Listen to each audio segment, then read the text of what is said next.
Hello everyone and welcome to this latest video discussion as part of the RICS Tech Partner Programme. My name is Andrew Knight and I've been with RICS for over 12 years now. I sit within the knowledge and practice part of the organisation, and my role is to look at the effect of data and technology right across the built and natural environment. And with over 110,000 members working worldwide, right across the property life cycle, across land, planning and development, construction, valuation, brokerage, finance, building surveying, building operation, building management, asset management, a huge canvas upon which data and technology is having a really, really profound effect. And indeed, our members work across all the major asset types, whether that's land itself, residential, commercial, alternative assets, and indeed infrastructure. And the purpose of our Tech Partner Program is to work with various data and technology companies right around the world to really highlight what's happening in that sector and the positive impact it can have upon the profession and indeed the services it provides to its clients. And I'm really glad today to have Nick join me from InForecast. So welcome to the discussion, Nick. Hi, Andrew. I'm great to be here, and thank you for the opportunity. Pleasure. Now, it's always nice before we sort of start talking about the bits and the bytes and the impact of data and tech to get a bit of the kind of human side of things. So it'd be really great to hear from you a bit of an intro to the kind of founders of InForecast and who the kind of people are, you and your team. Thanks, Andrew. So I'm Nick, and I am a co-founder at InForecast, and my role is actually the CEO, and my background comes from construction management. So I graduated from the university with a civil engineering background, and then I joined McDonald's as a construction manager, where I worked in that role for a couple of years. And then I found that there are actually a few really interesting challenges, exciting challenges, especially around data and digital. And I gradually transitioned my role to support the project management and engineering teams with automation and data analytics. And that's kind of where my background comes from. We also have a co-founder, and he's actually my friend from the university. We've known each other for about 7 years, and he's got a technical background. So he's got in artificial intelligence. So he's the main brain behind the operation, who is actually leading the technical teams, and he's got experience in both doing research for the University of Surrey, as well as working for startups and large companies. So, for example, he worked at Sony for a couple of years, and he is essentially really good at leading uncertain and highly complex research projects, which is quite key for us at InForecast. And InForecast is a tech for good in construction, and we have a great vision to enable cities to be places where people and nature can prosper in harmony. But of course, that can mean different things, and to talk about that and expand on that. Indeed. Well, it's always great to hear about a startup or an existing firm where you've got that mix of domain knowledge about the sector itself and also that technical strength as well. So that's always, I think, a really good mix to have that blend. So in terms of the origin story and journey to date of InForecast, what's the journey been? What have the achievements been? And as you mentioned there, that issue around cities, what's really InForecast trying to do? Some great questions. So InForecast was actually born at the University of Surrey as a part of the student enterprise. As Dimitri was essentially finishing his PhD at the university, we got a lot of support and mentorship, especially at the earlier stages of the startup, where it's actually crucial to identify the right problem and think about the potential business models and how you can actually achieve that to help solve the problem. And then we have managed to join the Set Squared Business Incubator, which is essentially a consortium of University of Surrey, Bath, Exeter, and a few other universities who have jointly created that business incubator, where we get all the advice and support from various mentors. They also have some entrepreneurs in residence, which is really helpful. And in the past year, this was a huge help because we managed to secure 2 Innovate UK grants, and recently, actually, just a couple of weeks ago, this is when we actually secured our 2nd grant for AI feasibility studies, which is really, really exciting for us. And the problem that we are solving is maybe quite apparent and very relevant. I'm really great that we actually have RICS in this call, because according to the World Economic Forum, 7 out of 10 global risks for the next decade are environmental and societal. And we're looking at this problem from the real estate lens. And as you might know, there's a huge exposure of real estate assets due to potential floods, overheating, droughts. There's also increasing drive towards the social value and health and well-being of people. And the returns, because of that, and because of the such a big exposure, the valuations may be affected quite substantially. And some of the major companies may see returns plummeting by up to 40%. And that's why investors and customers both require future-proof and more resilient assets. And especially as customers demand adequate living standards, and it will be a lot harder to do that in the future. As we know, we need to think about the long-term perspective when building the assets. And the problem is that there is no silver bullet standard that the developers can follow, right? So and that's why they juggle vast and rapidly evolving standards and regulations. And as a result, there is a huge variance in the standards which have been applied.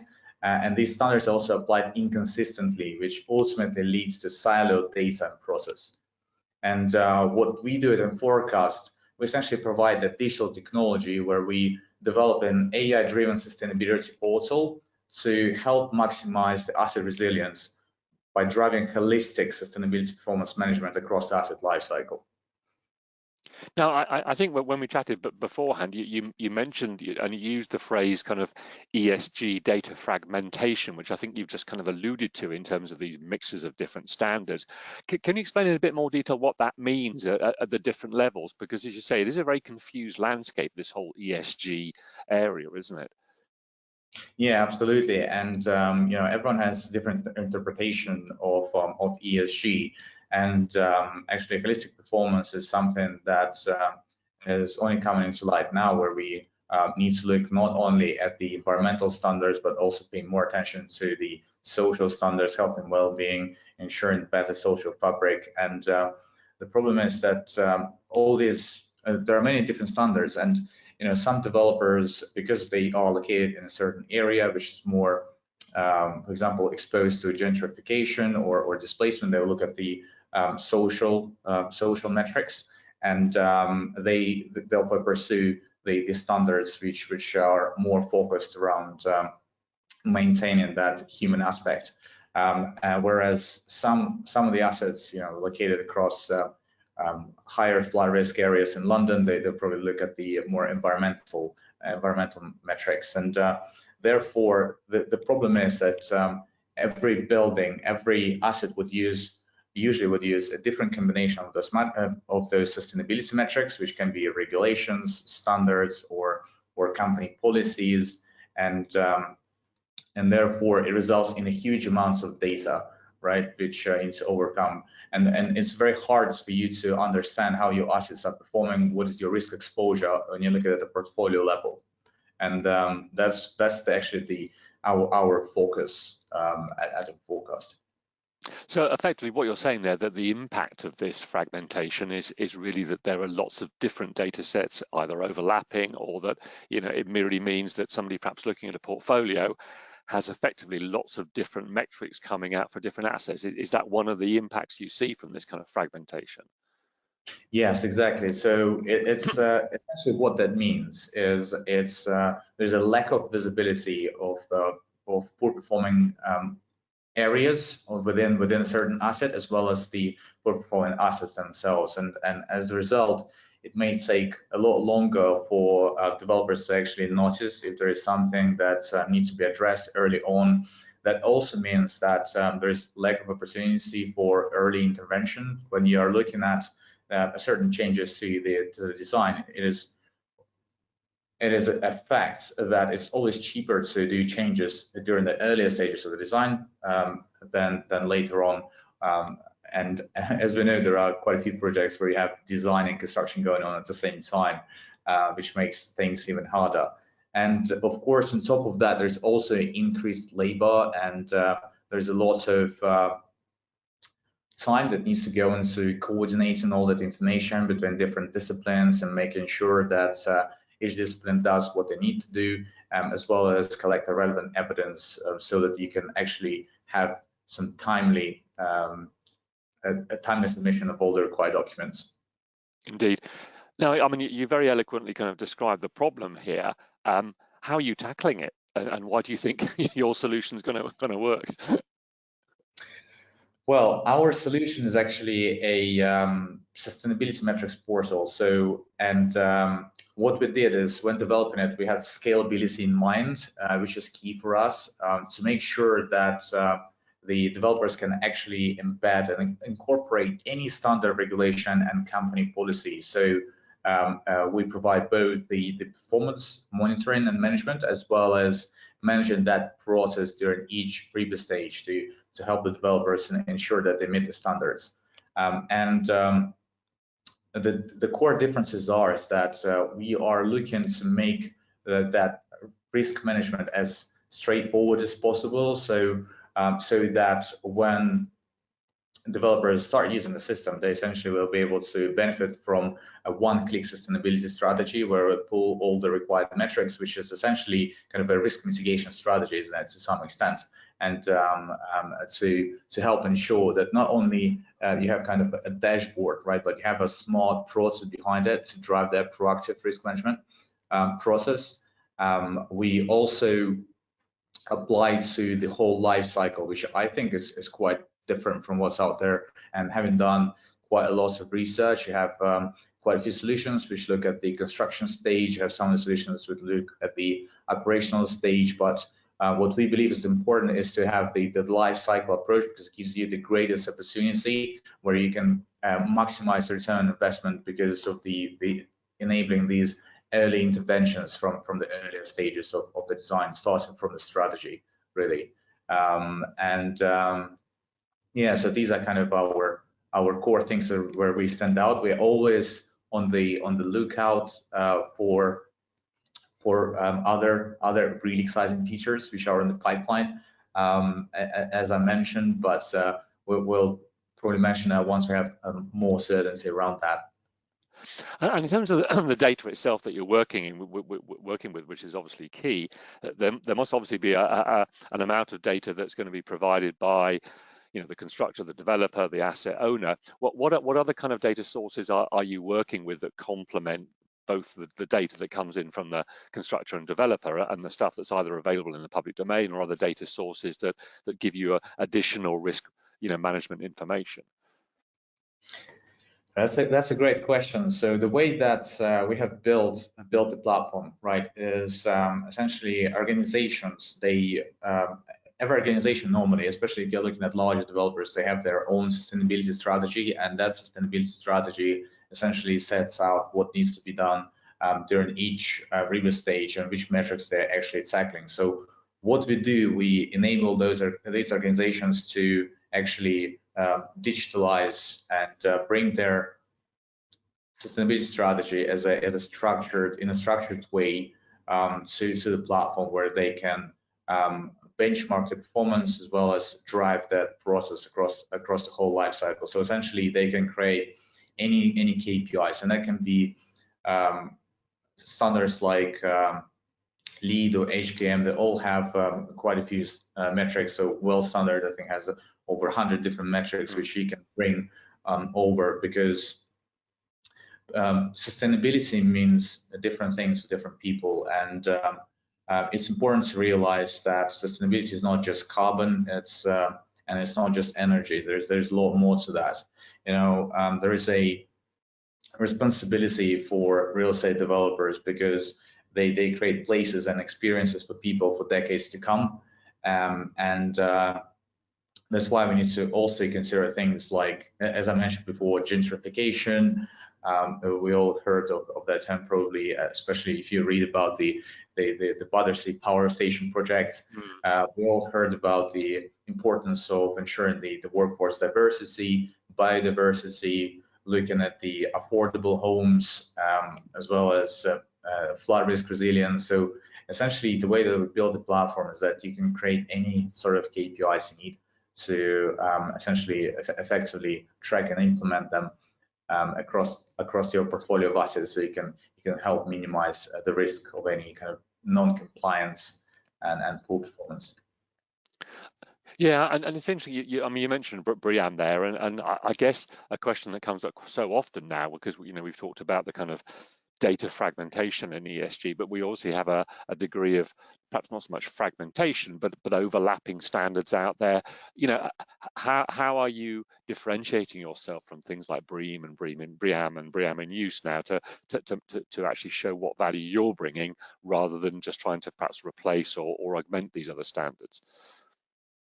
So at InForecast, we are actually looking to work in harmony with different standards, and the last thing we want to do is to create another set of standards, because there are so many out of them, and there are various different established institutions who work on those standards. What we want to do, we want to simplify the life of people to be able to juggle those different standards at the same time, because normally when you look at developments, you wouldn't pursue just a BREEAM standard. BREEAM is a comprehensive system, but it doesn't cover everything that needs to be done. And it's also important to realize that on top of the BREEAM standards, you also have regulations that you need to follow, which kind of go hand in hand. And that's what we do. We help bridge the existing standards together to enable that holistic performance and a unified process to meet the sustainability targets. So, when you've talked there about how you're going to align and effectively work with these other standards, I guess that the next obvious question for me is really, and it's something obviously that many organizations want to do both within their portfolio and against similar developments, is this whole issue of benchmarking, because obviously, as you say, there are certain regulatory standards that one needs to meet, and more of those will probably, I'm sure, come over the coming years. But obviously, people really want to know, where are they at the moment within portfolio, and obviously understand how their portfolio compares to others. How are you going to help with that kind of benchmarking issue, particularly around the actual performance when you're in that kind of ongoing asset management world? That's also a really great question. To understand how we're going to tackle that, I think it will be good to explain the philosophy that we are pursuing here. And we are generally aligned to the way that the ISO standards work. So what we do, we enable organizations to set the objectives, and so each organization would define their own thresholds that they are looking to pursue, and we allow them to set multiple targets, so they can have a usual target, a minimum target that they want to pursue, and then they would have a stretch target. What we do, we essentially apply kind of normalization to those targets, so they can quickly compare them to one another. And that normalization essentially enables them to quickly identify any gaps that need to be done. But more importantly, we go in hand in hand with the ISO standards. We also provide them with a platform to closely link any of the targets that they are going to pursue with the robust documentation to support that, so you can quickly track the policies that you're looking to address with certain targets. You can upload the relevant documentation or have links to the relevant documentation, and manage that at the company level. Say something evolves and new regulations coming out, you know how much time it may take to actually disseminate all the right information to the right stakeholders. So we do that essentially, well, virtually in a click of a button. And then, of course, we are helping to drive that implementation. So we know there are many solutions out there, but which look at the kind of bringing building that data pipeline to build the dashboards. But we go, our philosophy is to actually help drive the process and ensure that all the relevant actions, all the relevant evidence is done for each discipline at each review stage. So it's fairly granular, at the same time it's super scalable, which can be applied at the company and corporate level. Of course, we then go into the monitoring and implementation, where you can quickly understand how you're performing against the certain targets, but more importantly, you can also pull the supporting information in terms of what has actually been done. So you meet the targets.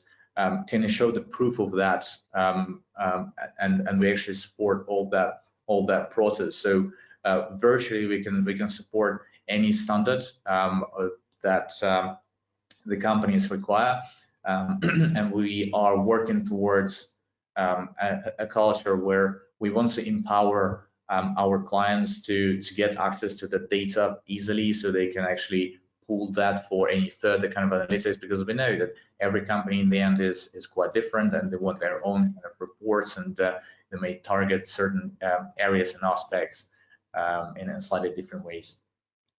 And given the journey you're on, can you give us some sort of ideas of the kind of users you're already working with and the kind of impacts you're already seeing as you build and roll out this platform? That's a wonderful question as well, Andrew, because at the moment we are finalizing our solution, and it is supposed to go to the testing phase, and it will go to the testing phase already next month, which is really exciting news. And depending on how things evolve, we will be able to look into introducing the system probably towards the end of the year, early next year. But we are looking to onboard more of early adopters and innovators, as for us it's really important to have that engagement with customers early on, so we kind of co-develop and improve that solution before we actually meet the market. In terms of the customers, we have got 2 companies on board at the moment. So it's K2 Consulting and WalkerSign. And these are 2 really forward-looking companies, and we are really grateful to have them on board and being engaged with us. So they have extensive connections with major developers, government organizations like NHS, and they'll be kindly involved with us from the very early stages, and as we are actually rolling this out with them next month. Well, that's great to hear. And you've obviously got a lot of milestones coming up in terms of taking to the marketplace. Well, thinking perhaps beyond these short-term ones, how do you see the company evolving? And I guess it would be odd to have a conversation at the moment without asking you about the kind of the use of AI. You've mentioned it already, and it's obviously such a hot topic. How do you see the platform evolving beyond the next few months, and what are your ambitions around the use of AI to leverage that technology to improve the solution? Well, our next largest milestone is to get as many early adopters and reach out to as many early adopters and innovators as we can, so we actually get their feedback to ensure that anything that we do is relevant to the market. And we also appreciate that construction is one of the hardest sectors to enter with innovation, and that's why we are building partnerships with consultancies like K2 and WalkerSign, and this is kind of our main focus, really, to identify and bring those innovators on board. And our vision is going beyond just performance management and process management. We are looking to eventually look into not only bringing kind of the performance measure, but actually helping companies identify the relevant solutions and in terms of the products and services to help drive that performance optimization. And then I'm sure this will spark lots of different conversations and other potential partnerships to make this happen. And in terms of the AI, this is a very hyped word, so we're being quite careful in the ways that we use it. And my co-founder Dmitry, he's got really kind of in-depth experience with AI, and I keep talking to him about this, and he's saying, well, if you got a thermometer which measures temperature outside and tells you the temperature, that's AI, right? And that's it. So it may mean completely different things for different people, but what we aim to use AI for is is multiple things, right? So, for example, when companies are creating their sustainability strategy, right, they usually look at the higher level, and it needs to be a lot more granular when you're looking at the project level. So what we are looking to do is to use generative AI to kind of support that definition of all the kind of metrics, especially at the project level, which takes humongous amount of time. And we're looking kind of streamline that. We're also looking to understand a little bit more of the dependencies between different metrics, right? Where you have, for example, if you're investing in area X, how does that affect your area Y? But looking at the holistic performance, which I feel is obviously a great, enormous area of opportunity, but it's enormously complicated, and there is a lot of work to be done to achieve that. So there are quite a few great opportunities. We have a vision to really help drive that positive innovation in the market, and I'm really kind of inspired, and I can see that all coming to fruition. Great. Well, it's funny actually that we have over 330 odd tech partners now around the world, and they work right across the property life cycle, very much reflecting our profession. And it's probably a question I should ask more, but we get tremendous value here at RICS in terms of understanding and gaining insight into what's happening, not just in the UK, but I'd say literally around the world, and across such a huge canvas. I believe there's probably around 18,000 sort of property technology firms in existence now. And I guess you coming on as a partner, it's always interesting to hear what it means to you in terms of being able to collaborate like this with RICS.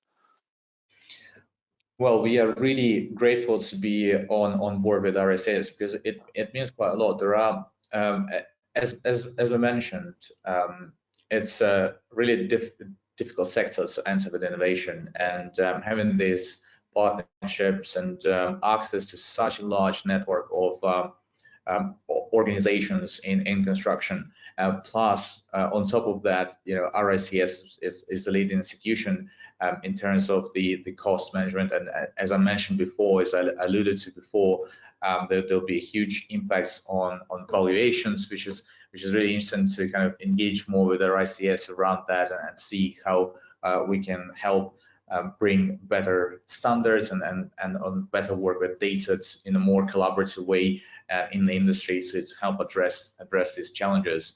And of course, we also appreciate that connection to kind of best practices in terms of not only data management, but in terms of the quantity surveying, project management, because we recognize RICS as the gold standard in the industry. Well, it's been great to chat, Nick, and certainly as you have obviously some very exciting months ahead as you roll out the platform, and I look forward to catching up again soon and getting an update. But for today, thanks ever so much for your time, Nick, and look forward to chatting again. Thanks, Sandra. I really appreciate your time, and thanks for the invitation.